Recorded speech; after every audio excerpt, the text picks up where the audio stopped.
नमस्कार दोस्तों, कैसे हो दोस्तों। आज मैं ये वीडियो ना सब्सक्राइब करने के लिए बनवा रहा, ना लाइक करने के लिए बना रहा। ये सिर्फ मैं बना रहा हूँ समाज सेवा के लिए वीडियो, ताकि आप लोग भी इस चीज़ को समझ सको। ठीक है, आप लोग भी फ्रॉड से बच सको। तो दोस्तों, मैं अपने खुद के ऊपर बीती हुई बात बताता हूँ कि मेरे पास मैसेज आया 24 तारीख को कि आज रात को आपका पानी का कनेक्शन काट दिया जाएगा, कि आपका मीटर अपडेट नहीं हुआ है, इसलिए आपके पानी का कनेक्शन काट दिया जाएगा। और ज़्यादा जानकारी के लिए उसमें नंबर डाल रखे थे कि अमर सिंह नाम के बंदे से संपर्क करें। तो दोस्तों, मैंने उस नंबर के ऊपर फ़ोन किया तो बिल्कुल अपनी लोकल लैंग्वेज में बंदा बोल रहा जन तो सच में ये जल बोर्ड से है। बोला, जी मैं दिल्ली जल बोर्ड से बोल रहा हूँ, अमर सिंह। बोला, आपका मीटर का कनेक्शन डीएक्टिवेट कर दिया गया है क्योंकि रीडिंग नहीं हो पाई थी। मैंने कहा, भाई रीडिंग लेने का तो काम जल बोर्ड का, ये गलती हमारी थोड़ी है, इसलिए क्यों डीएक्टिवेट किया। तो उन्होंने कहा कि आपके मीटर पे कुछ डस्ट जमी हुई थी, तो इसलिए हमारा जल बोर्ड का बंदा मीटर लेने आया जनवरी में, तो आपकी रीडिंग हो गई थी। और जनवरी के बाद जब भी रीडिंग लेने आया तो आपकी मीटर पे डस्ट जमी हुई थी, तो इस कारण रीडिंग नहीं हो पाई।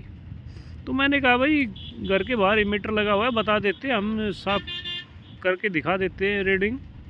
बोला, नहीं कोई नहीं जी, कोई बात नहीं है। बोला, मैं अब एक लिंक भेज रहा हूँ, 2 मिनट में आपके एक्टिवेट कर दूँगा मीटर को, कोई दिक्कत नहीं है, कनेक्शन को एक्टिवेट कर दूँगा। तो भाई यानी कि इतना बंदा अपने आप को वो दिखा रहा कि सच में यार ये तो बहुत कोऑपरेटिव बंदा है जल बोर्ड में, और प्रॉब्लम को सच में सोल्व कर देगा। तो भाई उसने एक लिंक भेजा व्हाट्सएप के ऊपर, और व्हाट्सएप पे लिंक भेजा तो मैंने क्लिक किया तो उसमें मेरे फ़ोन में दिल्ली जल बोर्ड के नाम से एक ऐप डाउनलोड हो गया। बिल्कुल हिंदी में लिखा हुआ, दिल्ली जल बोर्ड, पानी की बूंद भी टपकती हुई, ऐसा लग रहा कि जेन्युइन है सब कुछ। और उसने कहा कि कुछ आपकी कुछ थोड़ी बहुत फीस बकाया है, और वो भी आप इसमें कर देना बिल। तो मैं भाई कितना बिल बकाया है, तो उन्होंने 2000 कुछ बताया। तो मैंने जब वो ऐप डाउनलोड कराया तो उसके ऊपर सिर्फ 12 रुपये पेमेंट करने का ऑप्शन आ रहा था। मैंने कहा, यार आप तो 2000 रुपये बता रहे थे, इसमें तो सिर्फ 12 रुपये ही है।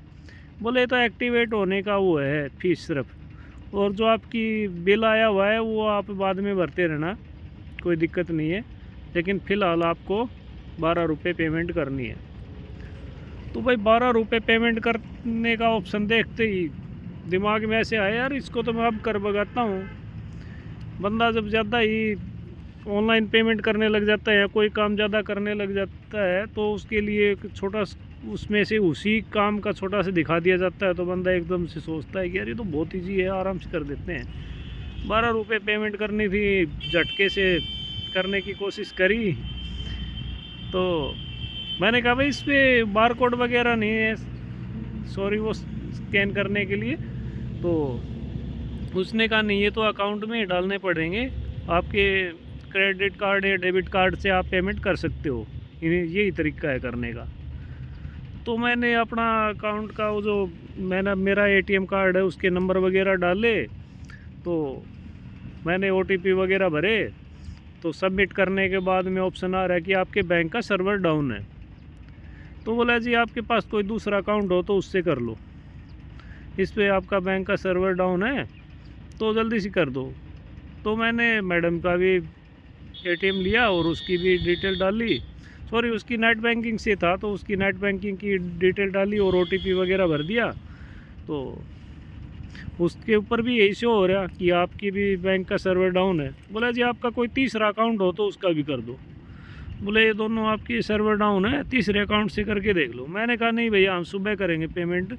तो मेरे को कुछ डाउट होने लगा। मैंने कहा, नहीं भैया, अब हम तो सुबह करेंगे। नहीं, बोला 5 मिनट का काम अभी कर देते हैं। बोला, कोई तीसरा अकाउंट से और ट्राई करके देख लो, 5 मिनट का काम है, कर दूंगा मैं, अभी एक्टिवेट हो जाएगा, आज डेट भी लास्ट है वैसे भी। तो भाई मैंने कहा, नहीं भैया, मेरे पास तीसरा अकाउंट का मैंने ढूंढना पड़ेगा, और रात का टाइम है। वो टाइम था लगभग 9 सवा 9 के आसपास का टाइम था, 24 तारीख के 24 अप्रैल की बात है। तो इतनी देर में ही मैडम के फ़ोन के ऊपर मैसेज आ गया उनके अकाउंट से पैसे कटने का। तो मैडम ने कहा मेरे तो पैसे कट गए। मैंने कहा अरे पैसे कैसे कट रहे हैं? बोला नहीं जी ऐसे पैसे तो कट ही नहीं सकते। उसने ये कह के फ़ोन काट दिया। तो यानी कि मैडम के में थोड़ा कम अमाउंट था और मेरे में बहुत ज़्यादा अमाउंट था। थोड़ी देर में मेरे वाले अकाउंट का भी पैसे कटने का मैसेज आ गया। तो बड़ी टेंशन हुई यार, इतना एकदम से पैसा कट गया। कष्ट कमाई जाती है तो दोस्तों बहुत दुख होता है। और छोटा मोटा अमाउंट नहीं था, बहुत बड़ा अमाउंट था। बहुत दुख हुआ। तो सोचते हैं जल्दी से जल्दी कुछ किया जाए।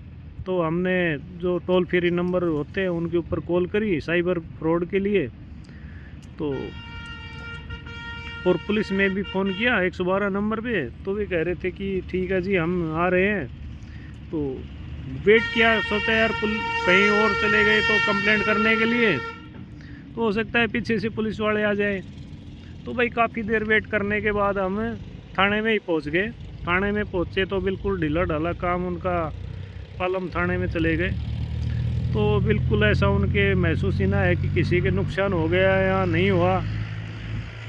तो कह रहे भाई यहाँ तो कोई फ़ायदा ही नहीं है, आपको कोई कंप्लेंट कुछ हो ही नहीं सकती। आप एक काम करो, आप सफदरजंग इनक्लेव जाओ, वहाँ पे है साइबर थाना।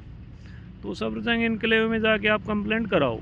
तो भाई रात को ही हम सफदरजंग इनक्लेव थाने में गए। वहाँ पे साइबर का कंप्लेंट होती है। तो वहाँ जाके हमने कंप्लेंट करी। तो हमारे फ़ोन भी यानी कि उन बंदों ने जिन्होंने फ्रॉड किया था हमारे साथ, उन्होंने हमारे फ़ोन भी पूरे हैक कर रखे। यानी स्क्रीन भी फ़ोन की उनके पास यानी कि पूरी जा रही। यानी कि हम जो पुलिस में फ़ोन कर रहे हैं तो कंप्लेंट नंबर जो भी कंप्लेंट कर रहे हैं, कंप्लेंट नंबर आ रहे हैं, तो भी उनके अकाउंट उसके एक नंबर था व्हाट्सएप का, उसके ऊपर अपने आप जा रहे हैं वे मैसेज। कंप्लेंट नंबर भी उनके पास पहुंच रहे हैं। यानी कि जो भी हम कार्रवाई कर रहे थे उनको बंदों को सब कुछ पता चल रहा है कि अब ये कार्रवाई कर रही है, वहाँ फ़ोन कर रहे हैं पूरे। यानी कि पूरे फ़ोन की स्क्रीन ही हैक हो चुकी थी हमारी। तो हम रात को गए तो उन्होंने साइबर थाने में गए, सफदरजंग इनक्लेव।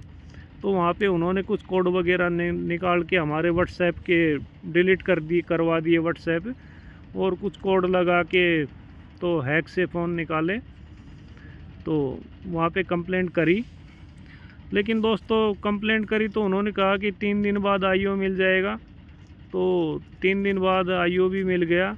लेकिन आज भी हम पूछते हैं कि क्या कार्रवाई हुई, तो यही कहते हैं जी मेल भेज रखी है। 24 तारीख से आज, यानी कि आज मैं ये वीडियो बना रहा हूँ, आज 14 तारीख को, 14 मई को बना रहा हूँ। सीधे 20 दिन हो चुके हैं। लेकिन आज भी कहते हैं जी मेल भेज रखी है। देखो ऐसे ही मोदी जी ने डिजिटल इंडिया तो कर दिया, लेकिन बहुत सारे नेट बैंकिंग पे कुछ और इन पे बैंकिंग प्रणाली पे काम करने की आज भी मैं मानता हूँ कि हमारे देश में बहुत ज़रूरत है। ठीक है, अगर से कोई इस देश में किसी का भी साइबर फ्रॉड कर रहा है तो सरकार ने ये सोच के कि हाँ मेरे देश का दुश्मन है वो बंदा साइबर फ्रॉड करने वाला, ये चीज़ सोच की कार्रवाई अगर से नहीं कर रही टीम तो बहुत गलत है। और हम देखते हैं पैसे का नुकसान किसी का होता है, और लेकिन जहाँ हम कंप्लेंट करने जाते हैं वहाँ का उन लोगों का एक्सप्रेशन देख के ऐसा लगेगा कि हम ज़बरदस्ती ही कंप्लेंट लिखवाने आ गए हों जैसे इनसे। ये इंटरेस्टेड ही नहीं है हमारे लिए कुछ करने के लिए। तो दोस्तों फिर मैंने फ़ोन करके कल परसों पूछा वहाँ पे थाने में कि भाई क्या कार्रवाई हुई। तो उन्होंने यही कहा कि मेल डाल रखी है जी, उसका कोई अभी यानी कि रिप्लाई आया नहीं है उस मेल का। तो मैंने कहा जी वो जो 2-3 फ़ोन नंबर भी दिए थे हमने, कि एक तो जिससे कॉल आई थी, एक मैसेज आया था, और दूसरा जिसके ऊपर हमारे सब कुछ सारे मैसेज जा रहे थे अपने आप ही।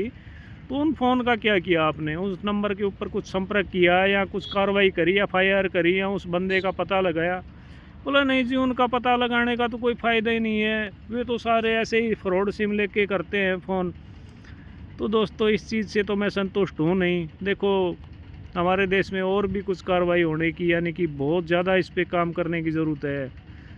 साइबर थाने खोलने से ही एक कोई बड़ा काम नहीं होता, उसके ऊपर साइबर फ्रॉड के खिलाफ एक्शन लेना भी बहुत ज़रूरी है। लेकिन एक्शन जितना होना चाहिए उसके मुकाबले में मुश्किल से 5% ही एक्शन लिया जा रहा है। यानी कि ये सोचनी चाहिए कि जो दूसरे के ऊपर बीत रही है अगर जो हमारे ऊपर बीते तो कैसी बात रहे। देखो दोस्तों, लाखों में किसी का नुकसान होता है ना तो दुख बहुत होता है। बहुत सारे ऐसे भी होते होंगे जिनकी बेचारों ने अपनी ज़िंदगी की कमाई जोड़ के, अपनी लड़की की शादी की कमाई जोड़ के लिए कमाई जोड़ रखी हो और वो उसको ये फ्रॉड करके ऐसे उड़ा ले जाए तो उस बेचारे के पास सुसाइड या कुछ इस तरीके के रास्ते के सिवा कुछ उनके पास ऑप्शन नहीं रहता। तो इसलिए मेरा कहना है कि हमारे देश में अभी भी बहुत ज़रूरत है, बहुत ज़्यादा ज़रूरत है कि बैंकिंग प्रणाली के ऊपर बहुत ज़्यादा काम करने की। सिर्फ डिजिटल पेमेंट करने से ही, ऑप्शन से ही कुछ वो नहीं होता, बहुत कुछ काम भी करो इसके ऊपर। जो डिजिटल पेमेंट कर रहे हैं उनकी श्योरिटी भी होनी चाहिए। तो यही मैं सरकार से गुजारिश करूंगा कि सरकार इसका कुछ संज्ञान लेगी और आगे भी कुछ कार्रवाई होगी। मेरे से जो फ्रॉड हुआ है, साइबर फ्रॉड, यानी कि किसी ने मेरे से किया है, ऐसा किसी और भाई के नहीं हो। दोस्तों जागरूक रहना। ऐसे मैसेज आते ही रहते हैं कि आपके बिजली का कनेक्शन कटने वाला है, आपके पानी का कनेक्शन कटने वाला है। दोस्तों ऐसा कुछ भी नहीं है। लेकिन अब जहाँ भी हम अगर जाए, हमारे यानी कि कुछ पैसे कटने के बाद हम जहाँ भी जाते हैं सभी पल्ला झाड़ते ही मिलेंगे। सिर्फ यानी कि बैंक में गए, SBI बैंक में गए तो SBI वाले कह रहे जी ये जो हमने फॉर्म दिया है इसमें 4 ऑप्शन है, इस पर टिक लगा दो। तो हमने टिक लगाया कि भाई हमारे पैसे कट गए तो हमारे रिफ़ंड होने चाहिए। तो उसमें बोला नहीं जी, इस पे 2 नंबर वाले पे ऑप्शन पे लगाओ निशान कि ये हमारी गलती से कटे, हमने खुद पेमेंट करी है। बताओ, यानी कि हम बैंक में कंप्लेंट करने भी इसलिए जा रहे हैं कि वहाँ हम अपनी गलती मानने जा रहे हैं। यानी कि हर डिपार्टमेंट में जाओगे कंप्लेंट, यानी कि आपके फ्रॉड होने के बाद में वहाँ सारे पल्ले झाड़ते मिलेंगे आपसे। ऐसे कोई नहीं मिलेगा इंटरेस्टेड हो कि हाँ जी आपके तो इतना नुकसान हो गया, आ जाओ हमें यानी कि शीघ्र कार्रवाई करेंगे। कुछ ऐसा कुछ भी नहीं मिलेगा। दोस्तों सबसे बढ़िया है यानी कि अपने पहले से ही सतर्क रहो, इस प्रकार के मैसेज पे ध्यान मत दो। देखो बुद्धि भ्रष्ट हो जाती कभी। लोग कहेंगे यार इतने पढ़े लिखे बंदे हो फिर ऐसा हो गया। देखो जी हम तो यही कहेंगे, ट्रेन उन्हीं की छूटती है अक्सर जिनके स्टेशन के पास घर होया करते हैं। दूर वालों के तो ट्रेन नहीं छूटती, वो तो टाइम से पहले पहुंच जाते हैं। ठीक है, ऐसे दिमाग वाले बंदे करते हैं उल्टी सीधी हरकतें। बिना दिमाग वाले तो अपने रजाई ओढ़ के सोते हैं। ठीक है, देखो रिस्क लेना ज़रूरी है दुनिया में, लेकिन इतना भी रिस्क सोच समझ के लो। आसपास की बातों को सुन के थोड़ा सा अपने, देखो मैंने वीडियो बनाया है तो इससे मैं मानता हूँ कि जो वीडियो देख रहे हैं वे इस तरह के झांसे में नहीं आएंगे, इसीलिए मैं ये वीडियो बनाने का मेरा उद्देश्य था। नहीं तो मैं इस वीडियो के ऊपर किसी को बोलूँगा कि सब्सक्राइब करियो या लाइक करियो। बस सिर्फ मैं ये कहता हूँ दोस्तों, सतर्क रहियो। जो मेरे ऊपर बीती हो आपके ऊपर किसी पे भी न बीते। थैंक यू, धन्यवाद, खुश रहना।